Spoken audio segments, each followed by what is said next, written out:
Hello everyone, good time. I hope you are all fine.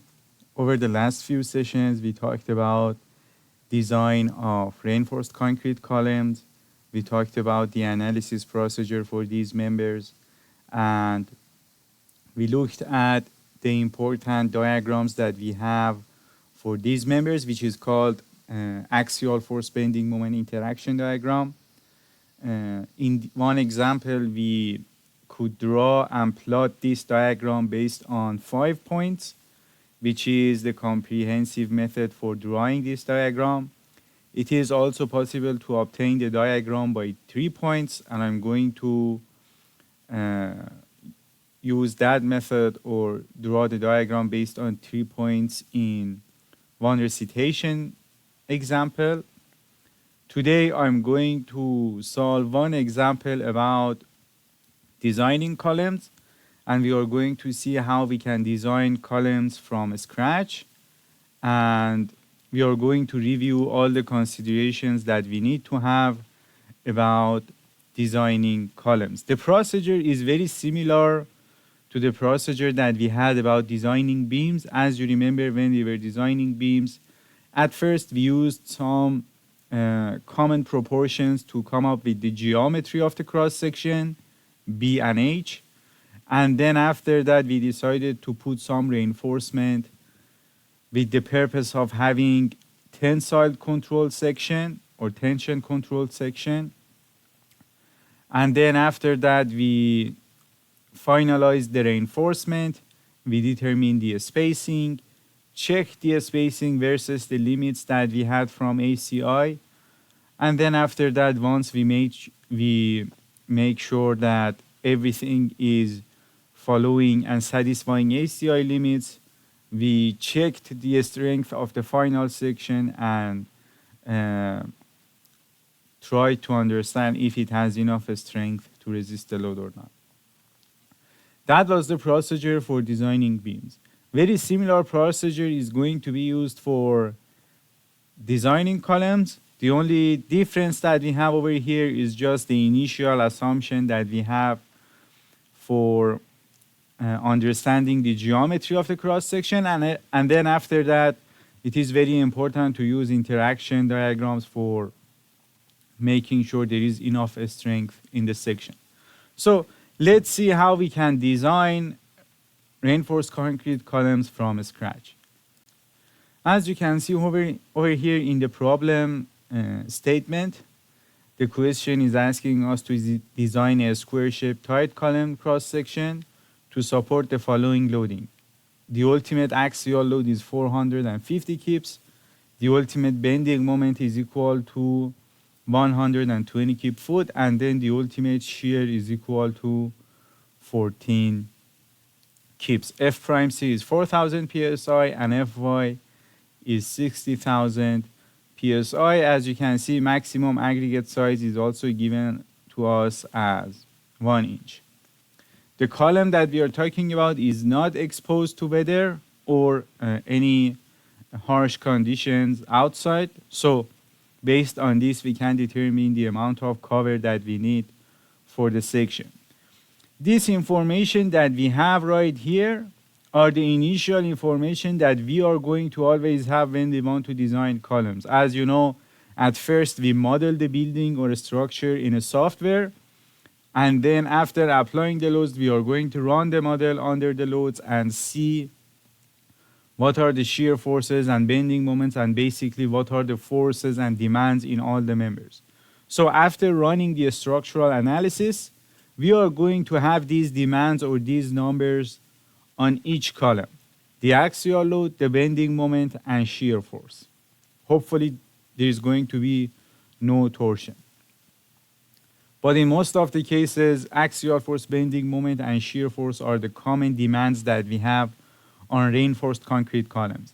Properties of the material are also given. As you can see, we have 4,000 psi as the compressive strength of concrete, and yield strength of steel is given to us as 60,000 psi, and maximum aggregate size that is going to be used in the concrete mix is 1 inch.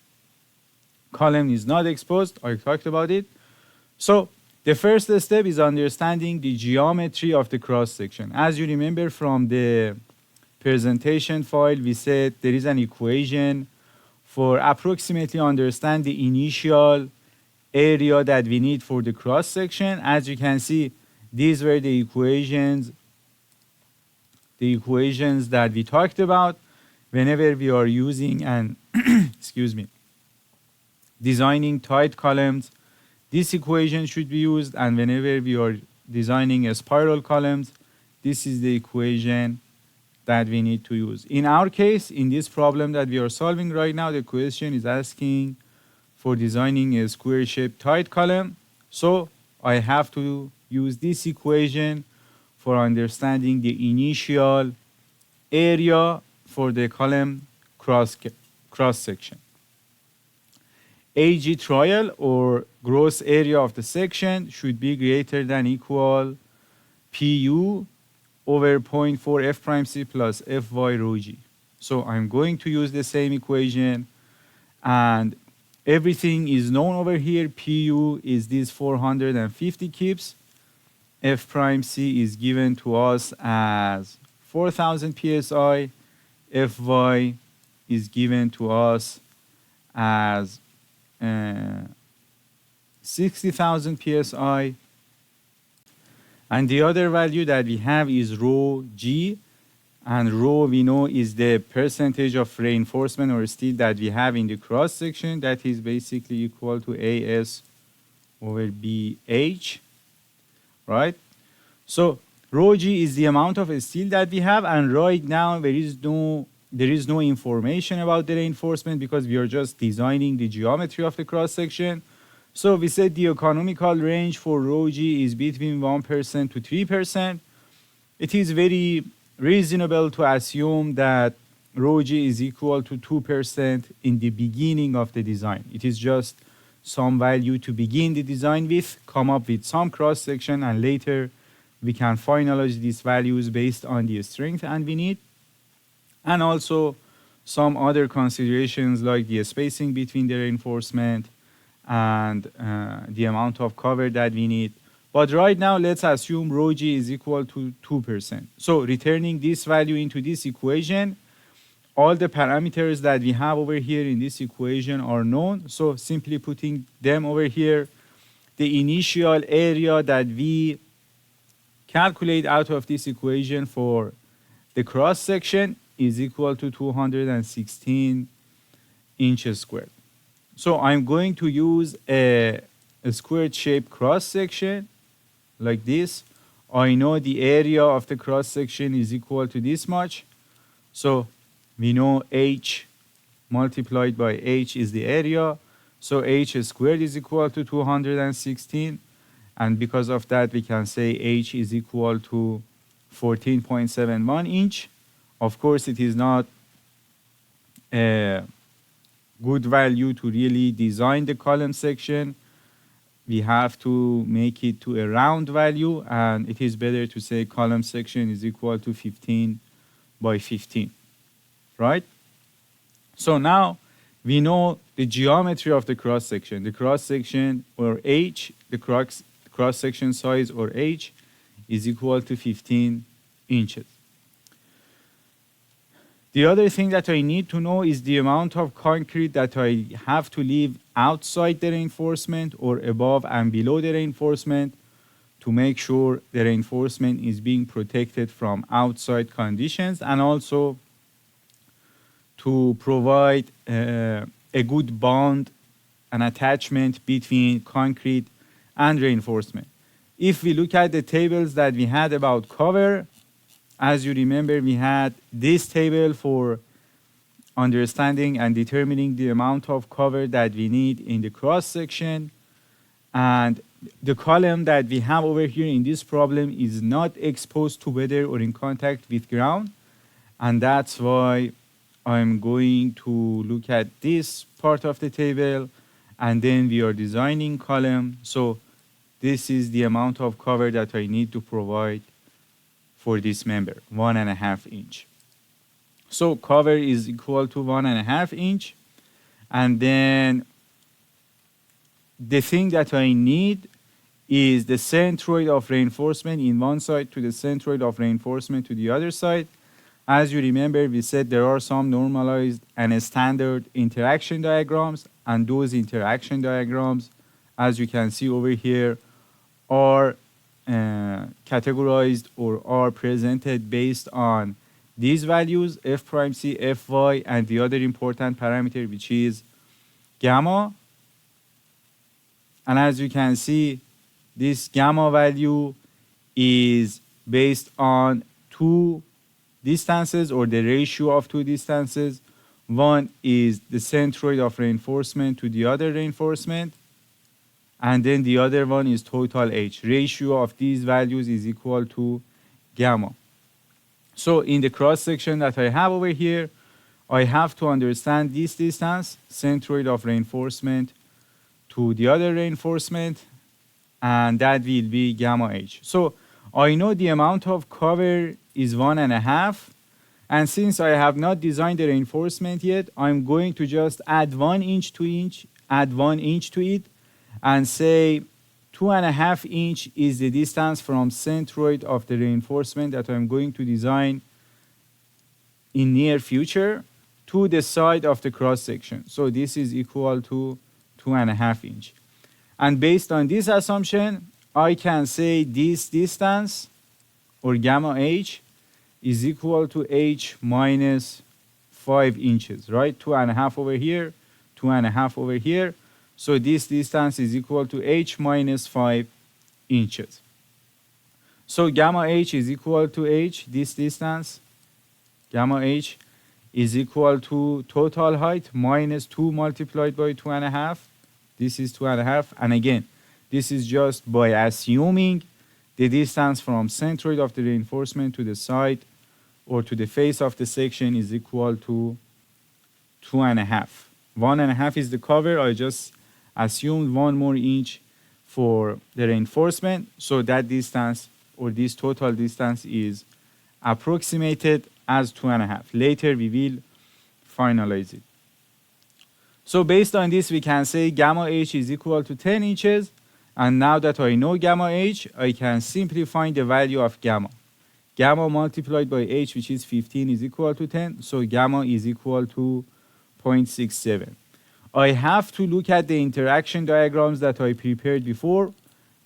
I posted the list of all of these diagrams, so you can simply download it and use it in your future design problems.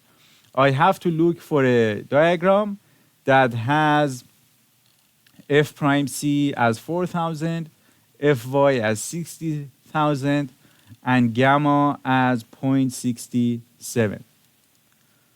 So in this diagram, properties of the material are matching my case. Gamma is 0.6, a bit lower than what I need and have for my section. In the other diagram that I have over here, you can see properties of the material are matching my case, but gamma is 0.75, a bit higher than what I have for my problem. So I need to consider both of these diagrams, the one that has gamma equal to 0.75 and the other one that has gamma equal to 0.6. And I'm going to interpolate between the values that I get from these two diagrams to find my final value. You will see how I'm going to use these two diagrams for designing the reinforcement in the section. So now we know what is gamma in the cross section, and we also know which interaction diagrams we need to use from the list of predefined or standard interaction diagrams. As I told you earlier, we found the two and we need to interpolate between these two diagrams. So how should I use these interaction diagrams? I am going to calculate the amount of axial load that I have over BH. That will be some value on the vertical axis. Then I have to calculate the ultimate bending moment over BH squared. That will be another value on the horizontal axis. And then, for example, by connecting those two values, I can find a point, and based on that point, I have to understand what is the amount of rho g that I need to provide in the cross section. By providing that amount of rho g, we can make sure there is enough strength in the section. So in the problem that we have over here, the amount of axial load, or PU, was given as 450 kips. So we know phi Pn should be always greater than Pu. So I'm going to substitute this phi Pn by Pu and then calculate the ratio of the value over BH. We are looking at a square shape section, so B and H are both equal to 15 inches. And based on that, Pu was given, or the ultimate axial load was given as 450 kips. Calculating this ratio, the value is equal to 2. And then the other value that I need to calculate is the amount of ultimate bending moment that I have, or Mu, divided by BH squared. The amount of ultimate bending moment was given in the problem as 120 kip-foot.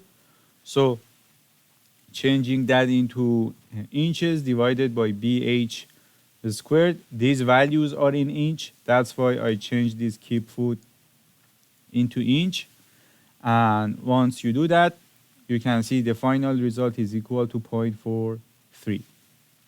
Make sure the units that you have in your calculations for these values are matching the units that are stated in the interaction diagram. As you can see, this value should be in KSI, and this value should be also in KSI. So all the loads should be in kips or kip inch, and all the dimensions should be in inches. So now I have to look at the value of 2 in the vertical axis.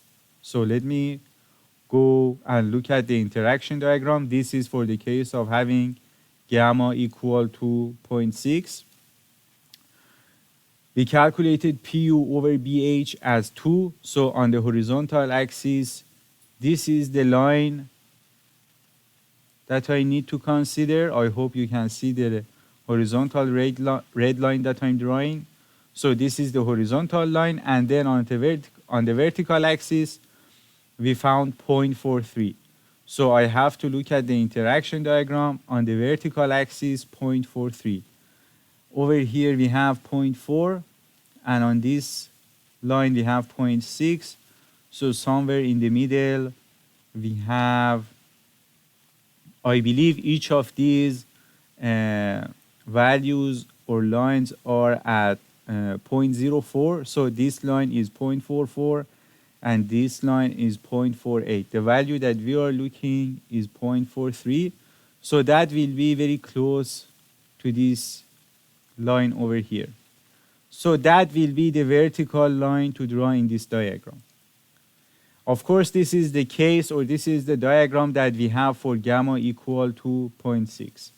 So considering that, we can see this point is inside this interaction curve. See?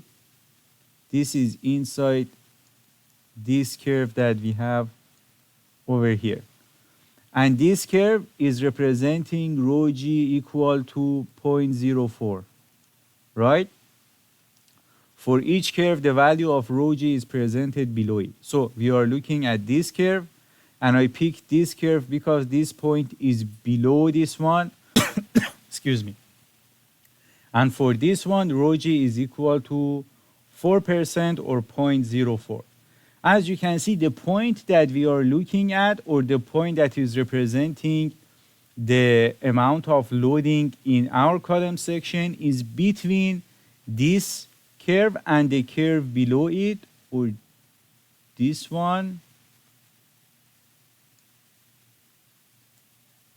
right? And as you can see, it is closer to the curve below or behind it in comparison to the curve that we have on top of it or after it.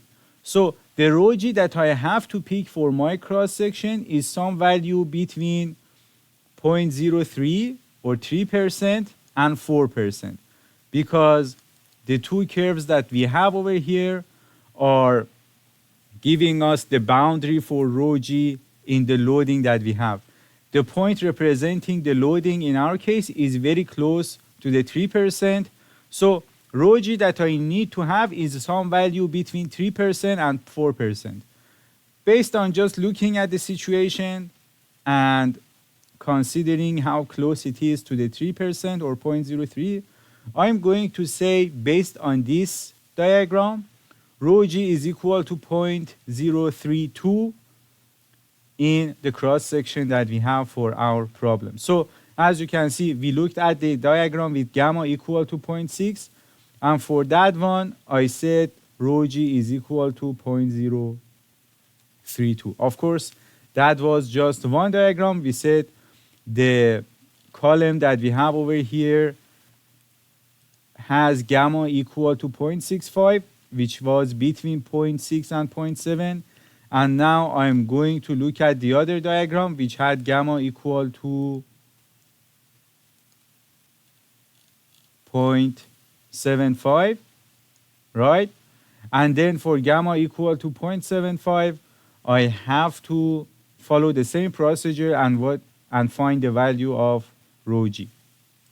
So now that we know which interaction diagram we have to use, we have to just follow the procedure. I said on the horizontal axis, we found PU over BH as 2. So I'm going to draw a horizontal line at 2. Just let's go back and make sure I got the correct value. Yes, PU over BH is equal to 2. So I have to draw a line, horizontal line at 2. This is the line. And then on the vertical axis, we said the value is equal to 0.43. So I have to look at 0.43, which was very close to this vertical line. That comes over here. And as you can see, this is the point. Again, this point is between two curves. One curve is this one over here. See, this is the curve that we need to consider. And for this curve, the amount of rho g is 0.03. And then we have another curve below the point, and this is the curve. And as you can see, for this curve, rho g is equal to 0.02. The point is closer to the 3%, as you can see this situation. The point is closer to the 3%. That's why I'm going to consider rho g for the case of 0.75 is equal to 0.027. See, again, in this interaction diagram, the value is between 0.02 and 0.03, but it is closer to 0.03. So I'm going to say the value is just a bit lower than 0.03 or 3%. So rho g for the case of gamma equal to 0.75 is equal to 0.027. Now we have two values for rho g based on two values of excuse me, based on two values of gamma. The gamma value that we have in our cross section is equal to 0.67. And now I have to interpolate between these values to find the value of rho g in my case. This is the interpolation equation. The interpolation is just a very common and known method and approach. The way that you interpolate between the values can be done with just similar equations. Maybe the top and bottom can be changed, but this is the common interpolation that we can do for finding the value between two other values. So based on this, we can say rho g for the case of having gamma equal to 0.67 is equal to 3%. The value that we estimated at first, based on the economical range, as you remember, was 2%. We said the economical range is between 1 and 3%, so we picked the value in the middle. Now, based on the interaction diagrams and in order to provide enough strength, we could understand rho g equal to 3% is good. It is economical and it gives us enough strength. So let's calculate the value of flexural or axial reinforcement that we need in the cross section. We know rho g is equal to AS over BH. Now we know rho g is equal to 0.03. So putting that over here and multiply it by B and H, we can see the amount of reinforcement that we need in the cross section is equal to 6.75 inches squared. If I use 6 bars in 2 rows, like this situation, this is the cross section. If I use something like this, 6 bars in 2 rows, I know there will be definitely 2 rows, one at the topmost and the other one at the bottommost, because we have bending moment. And this is the general configuration, but the question is how many bars should I put over there? So if I want to use 6 bars in 2 rows, the area that I need for each bar will be 6.75, the total area divided by 6, which is this area, and that will be number 10 bars. If you look at the table that we had for each bar size and the area for each bar, this area is very close to the area of number 10 bars. And if I assume using 8 bars in 2 rows like this, 4 at the top and 4 at the bottom, area of each bar should be close to this value. And if I look at the table, we can see number 9 bars has the area close to this value. Based on the experience, we know that it is better to have more distributed reinforcement in cross sections instead of having a very thick and heavy bars, but in very small numbers, because they will create a stress concentration.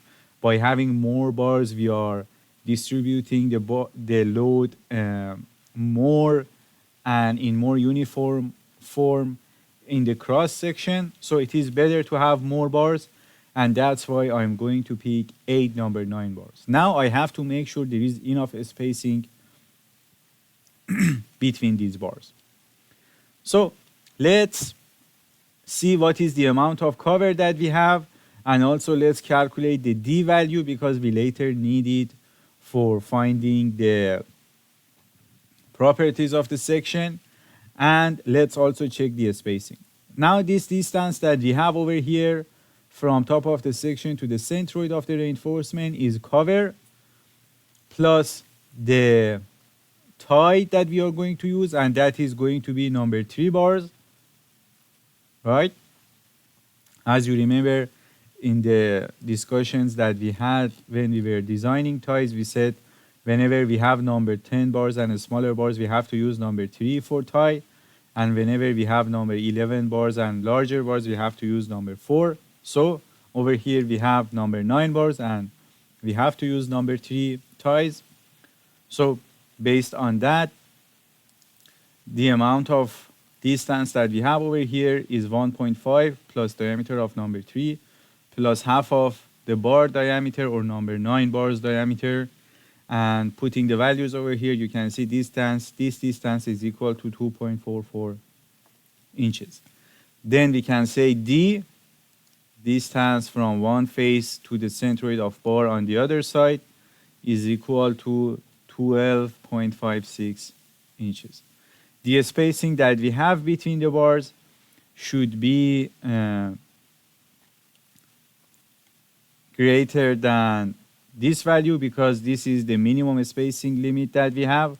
And if we look at the limits that we have from ACI, this is the part that is talking about the minimum spacing between flexural or axial reinforcement in the cross section. As you can see, this is the equation that I need to use.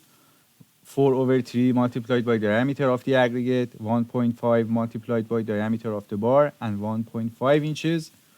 Putting the values over here, we can see the final value is based on this term, that is 1.69. And as you can see, if you calculate the spacing that we have over here, that is equal to 2.24 inches. I calculated this over here. Of course, if you have your drawings, you can simply measure it, but I calculated it over here in cases where we are just calculating the values like the exam.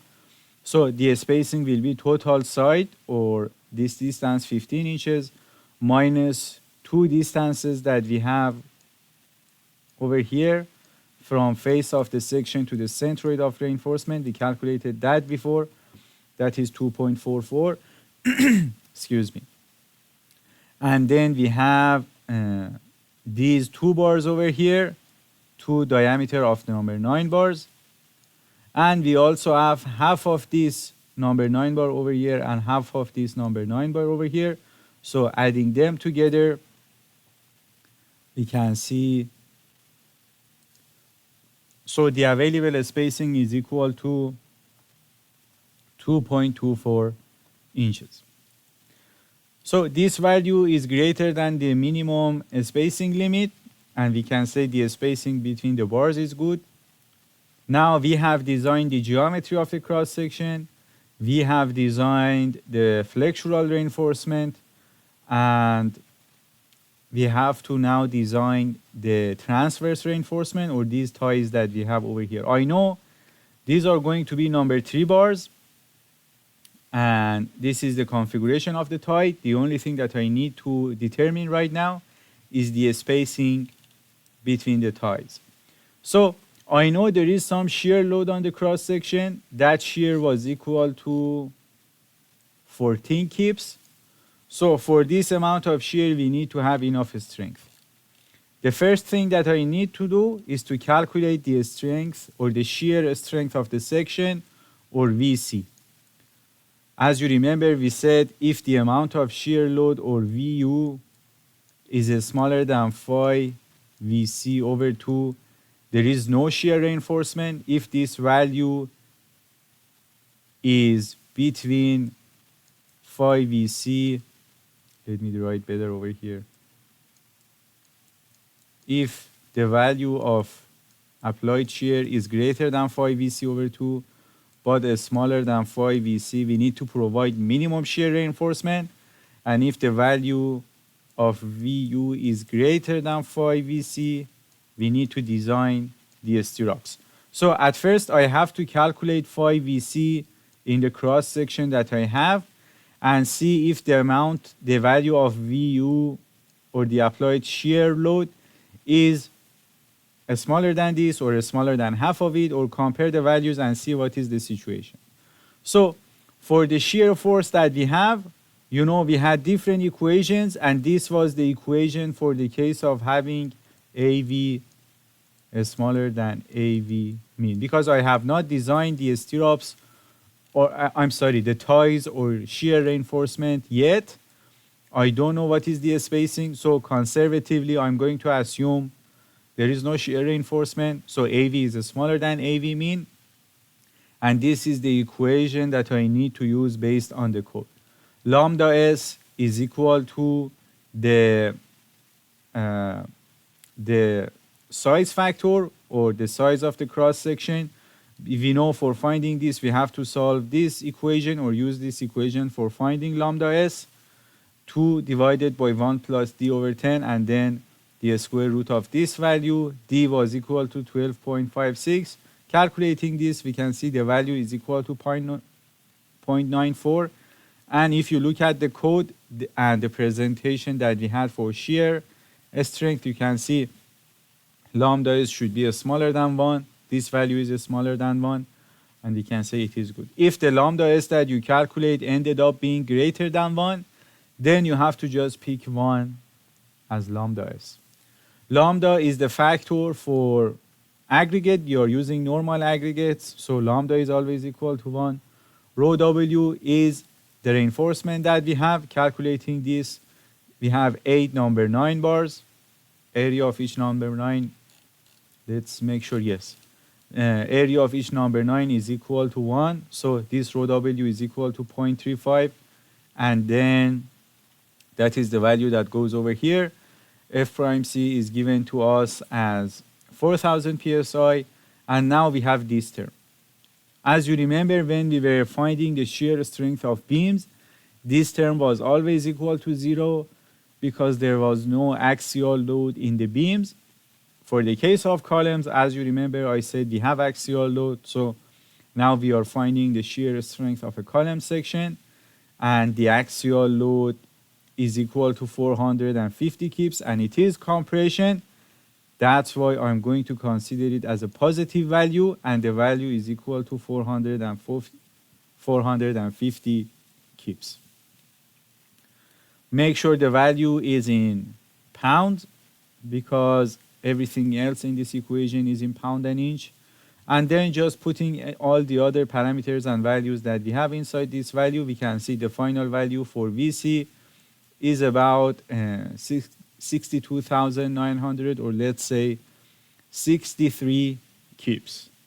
This is VC of the cross section. Now I have to calculate phi VC and phi VC over 2 and compare it versus the applied load. Phi VC is simply 0.75 by this value, that is 44 kips. Half of this value is 23 kips.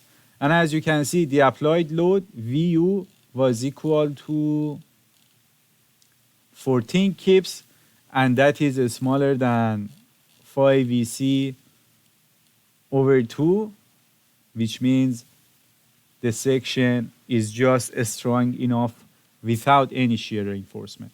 Of course, if it was a beam, we could just leave the section and it is as it is and don't add any ties or shear reinforcement. But this is a column, and for columns, there is a minimum tie or transverse reinforcement that we need to consider. This is not for shear. As you can see, the shear strength of the section is already enough to resist the load. VU was smaller than phi VC over 2. But if we look at the code, as you can see over here, we talked about it before, code is suggesting us to always provide a minimum amount of spacing between the ties in the cross section or in the column section. The minimum amount or the minimum spacing limit is equal to just 4/3 of diameter of aggregate. That's just to make sure aggregates can go through and fill the void.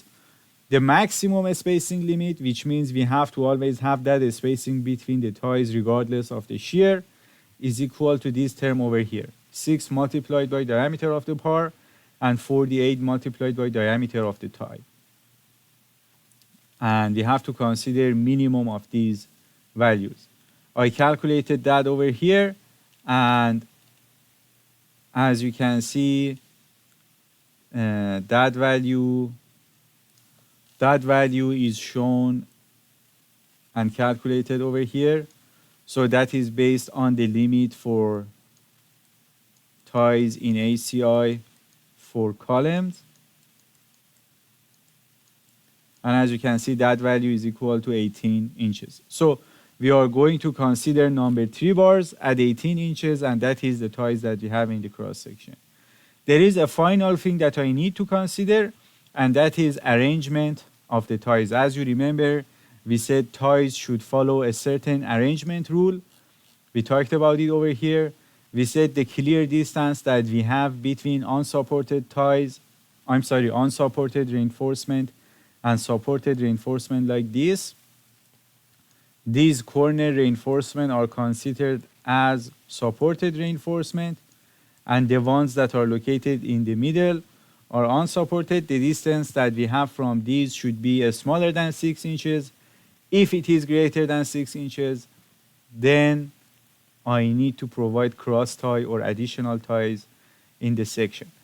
The distance between unsupported reinforcement and a supported reinforcement should be always smaller than 6 inches. If it is not, we have to add cross ties or additional ties in the section. So these are the supported reinforcement in the section. The distance that I have between unsupported one and supported one was 2 point something, which is definitely smaller than 6 inches. So this is good. If I consider this one over here, this is the nearest supported reinforcement, and the distance between these are also smaller than 6 inches. So we don't need any cross tie or additional tie in the cross section, and we can say the section is good. The final section that we have for this column is 15 by 15 inches. We are going to use 8 number 9 bars as I showed over here. And for the transverse reinforcement, we are going to use number 3 bars at 18 inches. This is how you have to also design the columns that you have in your project. The procedure is exactly the same. The only thing is that for the columns that we have in the moment frame, there might be greater amount of shear force because that is resisting the lateral load.